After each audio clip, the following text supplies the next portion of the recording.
안녕하십니까. 매일 아침 조간신문의 주요 기사를 딱딱 풀어보는 조간 딱풀. 장맛비가 내리는 강화문에서 7월 10일 금요일 아침에 인사드리겠습니다. 오늘 아침에 좀 안타까운 소식이 있죠. 박원순 서울시장이 극단적인 선택을 했습니다. 처음에 딸이 실종 신고를 했고 어제 자정 조금 지나서 숨진 채 발견이 됐습니다. 이유는 아직 확실한 건 아니지만은 성추행 사건과 관련이 있는 것 같습니다. 서울시청 시장 비서실에서 근무하던 여직원이 수차례 성추행을 당했다, 박원순 시장에게. 그래서 고소장을 제출을 했습니다. 그제 제출을 했습니다. 8일날. 그 이후에 서울지방경찰청의 여성청소년과에서 수사를 진행을 했고, 어제 새벽까지 고소인 조사, 피해 여성에 대해서 조사를 했습니다.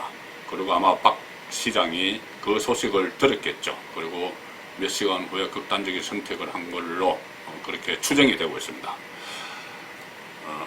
고소인은 한 2017년부터 그 피해를 입었다 이렇게 진술을 한 걸로 알려지고 있습니다. 몇 가지 여러 가지 생각을 해볼 점이 있지만은 가장 먼저 생각나는 것이 그거죠. 안희정 전 충남도지사, 또 오거돈 전 부산시장에 이어서 또 박원순 시장까지 이 성추물이 일어났습니다.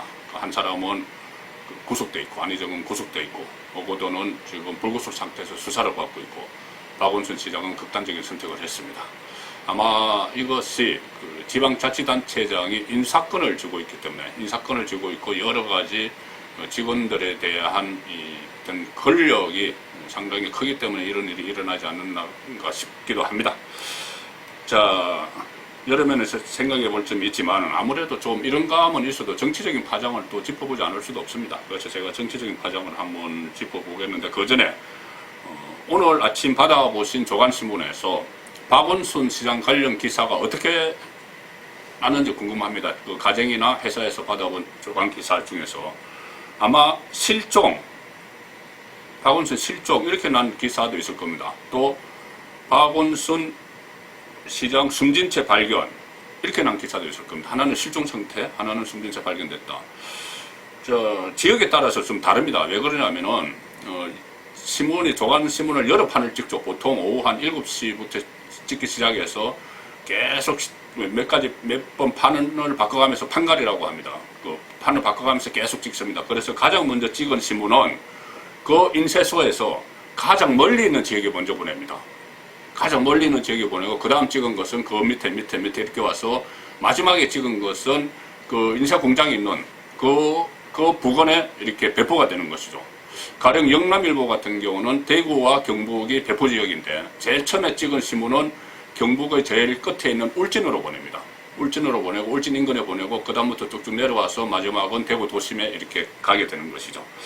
그런 시스템인데, 오늘 조간신문도 보면은 아침에 제가 있는 강화문인데, 강화문에 도착한 아침 신문들을 보면은 그냥 박원순 실종 이렇게 된 기사들도 있습니다. 박원순 서울시장 실종, 성북동 일대 밤샘 수색. 자, 이 신문들은 보통 아침 새벽 5시 반 정도, 6시에 가까워서 오는데, 자, 이 신문들은 그때는 이미 숨진 것이 다 알려졌는데 이렇게 쓰고 있습니다. 이거 일면 기사입니다. 박원순 서울시장 실종, 경찰 투입 심야수색. 그래서 제가 말씀드린 대로 이 신문들은 한 7시나 8시, 9시, 10시 이 정도에 찍은 거겠죠. 그래서 12시 조금 넘어서 발견된 어떤 마지막 순간, 거기에 대해서는 기사를 실지 못하고 있습니다. 반면에 이 강화문에서 가까운 쪽에서 이쪽으로 신문을 보낸 그런 언론들은 숨진 채 발견 기사를 실었죠. 중앙일보 같은 경우는 박원순 시장 북악산서 숨진 채 발견 이렇게 되었습니다. 물론 아까 실종이라고 보도한 신문들도 다른 지역에 간 신문에서는, 다른 판에서는 이 숨진 채 발견 기사로 바꿨습니다. 자, 중앙일보 이렇게 했고, 8일 밤 전 비서의 성추행 고소당해 어제 딸이 극단 선택을 암시를 했다, 실종 신고를 했다. 그리고 7시간 만에 삼청각 인근에서 찾았다. 자, 조선일보도 일면 톱으로, 조선일보는 바로 이 건너편에 있습니다. 그 인쇄공장도 거기 있죠. 박원순 실종 13시간 뒤에 숨진 채 발견됐다. 박원순 실종 13시간 뒤에 숨진 채 발견됐다. 발견된 기사입니다. 그리고 북악산 숙정문 인근에서 발견됐다. 삼천각하 숙정문 인근은 뭐 비슷한 곳입니다. 어제 오전에 일정이 취소된 뒤 연락이 두절이 됐고 딸이 유언 같은 말을 남겼다. 실종 신고를 했다. 8일 전 비서가 성추행 고소장을 제출을 했다. 자, 이렇게 되는데, 조선일보 같은 경우는 저희 집에 배달된 그 신문에서는 또 실종으로 되어 있습니다. 그러니까는 이 인쇄 공장이 여러 곳에 있습니다. 여러 곳에 있기 때문에 그 인쇄 공장에서 찍는 것이 가장 멀리부터 보내기 때문에 이런 그 완전히 확정된 기사가 나오기도 하고 또 그 전 상태의 기사가 나오기도 하는 겁니다. 자, 이 상황에서 조선일보는 1면에 이렇게 하고 2면, 3면까지 다 이 박원순 시장 관련 기사를 내보냈습니다. 이 박원순 시장이 걸어온 길을 조명을 하기도 했고 또 삼선 서울시장으로서 대권을 꿈꾸다가 쓰러졌다. 또 이 안희정, 오거돈, 박원순 2년새 여당 당체장 3명 성추문으로 몰락했다. 이런 기사들이 있습니다. 안희정, 오거돈, 박원순 2년새 여당체장 3명 성추문으로 몰락을 했다.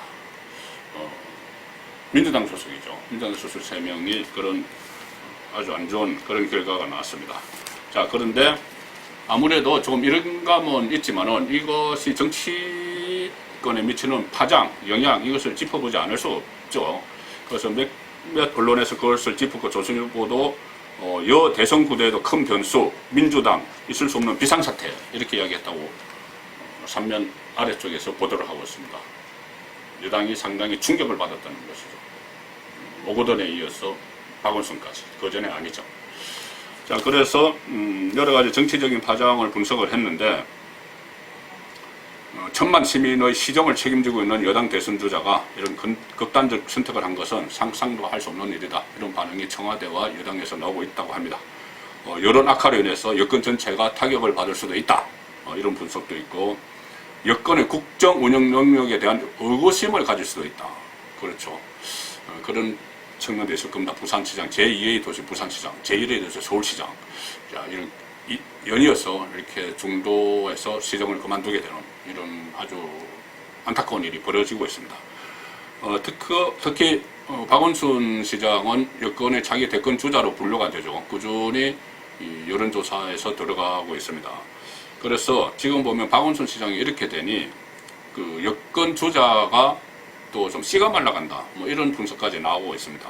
가령 지금 여권 주자로 거론되는 사람이 이재명, 거론되는 사람 중에서 재판을 받거나 구속되어 있는 사람들이 있습니다. 이재명, 김경수, 이재명 경기지사, 김경수 경남지사 다 재판 중이죠. 안희정 전 충남지사 지금 구속 중입니다.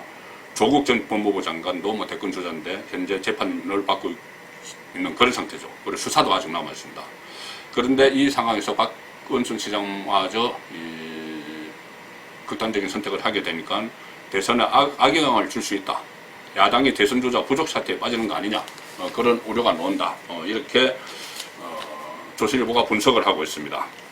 뭐 실제로 지금 뭐 대선 주자 야당도 없다고 하지만은 여당도 뭐 거의 다 조금 전에 말씀드린 대로 상처를 다 입고 있고 지금 이낙연 전 총리 정도만 대권 주자로 자리를 그대로 유지하고 있는 거 아니냐 그렇게도 싶습니다. 그리고 또 자기 대권 문제가 아니더라도 박원순 시장의 이런 극단적인 선택에 의해서 여권은 비상이 걸릴 수밖에 없습니다. 왜 그러냐 하면 이 보궐선거를 해야 되겠죠. 서울시장 보궐선거를 해야 됩니다. 그리고 부산시장도 지금 대행체제로 하고 있습니다. 행정부 시장이. 그래서 제1의 도시 서울, 제2의 도시 부산에서 보궐선거가 치러져야 됩니다. 그 보궐선거는 날짜가 내년 4월 7일입니다. 4월 7일에 서울시장 선거와 부산시장 선거. 이 두 선거를 합치면 유권자만 해도 1130만 명에 이릅니다. 우리 전체 유권자가 전체 인구 5천만 중에서 한 4천만 뭐 그 정도 된다고 하면은 이 1130만 명이 이 보궐선거에 참여하게 됩니다. 유권자가. 그리고 후보 경쟁도 또 치열해지겠죠. 여당이든 야당이든 이 두 곳에서. 자, 이렇게 되면은 또 여기다가 내년 4월 7일에 국회의원 재보궐선거도 있을 수가 있습니다. 왜 그러냐면 지금 선거법 위반 수사가 진행 중인 것도 있고, 또 패스트트랙에 의해서 패스트트랙 사태 때 고소고발을 당했던 의원들 또 재판 수사 이런 게 남아 있습니다. 그래서 어쨌든 그때도 국회의원 재보선까지 같이 한 10명 정도라도 치러진다면은 서울시장 보선, 부산시장 보선, 국회의원 재보선 이렇게 선거가 치러지면은 여권에서는 비상이 걸릴 수가 있는 것이죠. 지금 그 정권 심판론, 그것이 총선 때는 그다지 먹히지 않았다고 해도 정권 말기에, 임기 후반기에 다시 정권 심판론이 이슈가 될 수 있는 그런 상황입니다. 더구나 여권 입장에서는 더욱더 이 비상이 걸린 것이 내년 한 해를 큰 선거가 없는 해다 이렇게 생각을 했죠. 보궐선거 정도만 있고 지방선거도 없고 총선거도 없고 대선도 없습니다. 그래서 내년 한 해에 여러 가지 추진하던 것들을 밀어붙이려고 하고 있었습니다. 여권 안에서 다른 개헌 같은 것을 비롯해서 여러 가지 법과 제도를 고치면서 사회 주류 세력을 교체하는 그런 작업을 하는 해로 내년 한 해를 잡았죠. 그런데 지금 내년 한 해가 초반부터 4월 달부터 그러니까 올 연말부터 시작될 겁니다. 그 선거 분위기가 서울시장, 부산시장, 국회의원 재보선 이렇게 가게 되면은 여권의 구상에 좀 차질이 생길 수도 있다. 그래서 정권 후반기에 임기 심판론에 정면으로 맞부딪힐 수도 있다. 그런 전망이 나오기 시작을 합니다. 자, 다음 뉴스, 오늘 중요한 뉴스 하나만 더 소개를 드리겠습니다. 금원 유착 사건, 이른바 금원 유착 사건의 여전히 계속되고 있는데, 이 금원 유착 사건의 연출자가 따로 있는 것 아니냐. 지금은 이것을 가지고 추미애, 윤석열, 충돌 이런 것이 주로 보도가 됐는데 연출자가 있는 것 아니냐. 그러니까 이게 금원 유착이냐. 금원 유착은 검찰과 언론의 유착 이야기죠. 검찰 한동훈 검사장과 언론 채널의 이동재 기자 유착 이후 이건데, 그게 아니고 실제로는 건언 유착 아니냐. 권력과 언론의 유착. 이때 언론은 채널A가 아니고 이것을 보도한 MBC입니다. 건언 유착 아니냐. 또 심지어는 법정 유착 아니냐. 법과 정, 그러니까 법무부와 정치권, 여당 정치권의 유착 아니냐. 이런 의혹이 나오기 시작을 했습니다. 그 중심에 있는 인물이 최강욱입니다. 최강욱, 열린민주당 대표죠. 조국의 핵심 측근이고 계속 윤석열을 공격을 하고 있는 그 최강욱입니다. 자, 동아일보 6면을 보시죠. 다른 신문에도 많이 나왔지만은 일단 동아일보 6면을 보시면은 가장 크게 다뤘습니다. 추미애 입장문 미공개 초안이 최강욱 SNS에 유출 배경 논란. 최강욱의 SNS에 추미애 법무부 장관의 수사지휘권 발동과 관련한 초안 내용이 기자들에게 배포되지도 않은 내용이 최강욱 SNS에 올라갔다가 지워졌다는 이야기입니다. 짧게 말씀드리면 8일날 있었던 일들입니다. 8일날 오후 6시 12분에 윤석열 검찰총장이 추미애 장관에게 독립수사본부 설치를 건의를 하죠. 근데 그 100분 후에 7시 20분에 추미애 장관이 거부합니다. 독립수사기관 거부를 하면서 직접 이 추미애의 입장문 초안을 작성을 해서 법무부 대변인에게 문자를 전달을 합니다. 그러니까 이 대변인이 다시 그것을 수정을 하죠. 보통 대변인은 좀 수정을 합니다. 수정을 해서 추미애 장관에게 문자를 다시 보고를 했고, 추미애 장관이 그것을 수정하는 그런 배포를 하라 이렇게 지시를 했습니다. 그게 7시 40분이죠. 그렇게 되니까는 추미애 장관이 또 장관실 보좌관에게도 이 초안과 수정안을 같이 전달했습니다. 네, 초안은 이렇고 수정안은 이렇다. 그러니까는 수정안을 그 대변인실에서 배포를 할 거다 이렇게 이야기를 했습니다. 그런데 보좌진이 그 초안을 또 가지고 최강욱이나 또 여러 사람에게 최민희 전 의원 이쪽에 또 전달을 했다. 이것은 최강욱 측의 주장입니다. 그리고 7시 51분에 대변인실이 법무부 출입 기자들에게 수정안을 배포를 했습니다. 초안은 안 줬습니다. 법무부 기자들에게 수정안만 줬습니다. 그런데 그 수정안이 아닌 초안이 최민희, 최강욱 페이스북에 올라갔다. 이것은 정말 장관의 정책보좌관이 초안을 전달을 했느냐. 그건 왜 전달을 했느냐. 뭐 그런 유혹이 있을 수 있고, 같이 공유를 하면서 공동 대응을 한 거 아니냐. 그러니까 법정 유착이죠. 법무부와 여당 정치권 유착.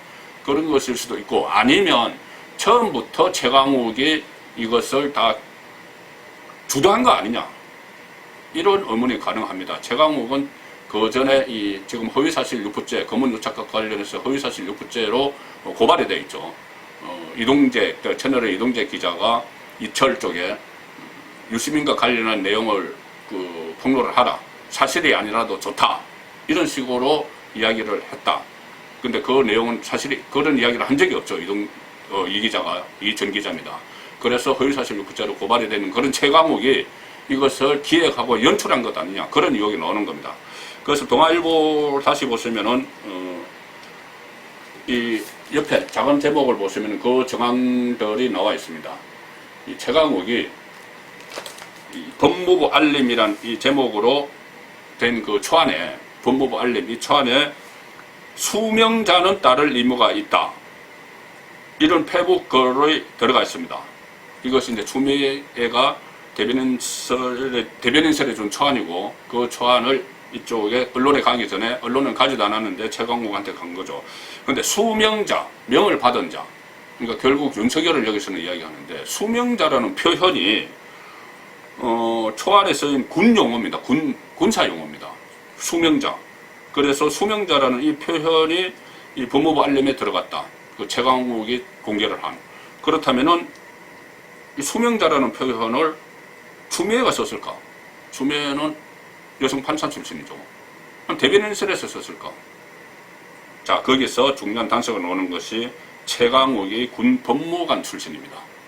군 법무관 출신이라서 이 수명자라는 군 용어, 이 표현이 들어간 것은 최강욱이 처음부터 이 입장문, 그러니까 입장문이라는 것이 결국 윤석열의 건의를 내치는 것이죠.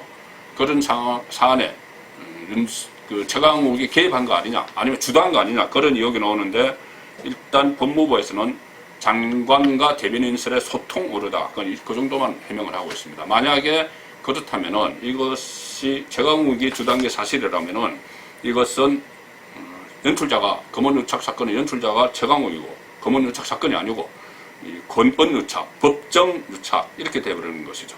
상당히 중요한 일이 될 수가 있습니다. 좀 다른 기사를 한 두 가지만 살펴보겠습니다.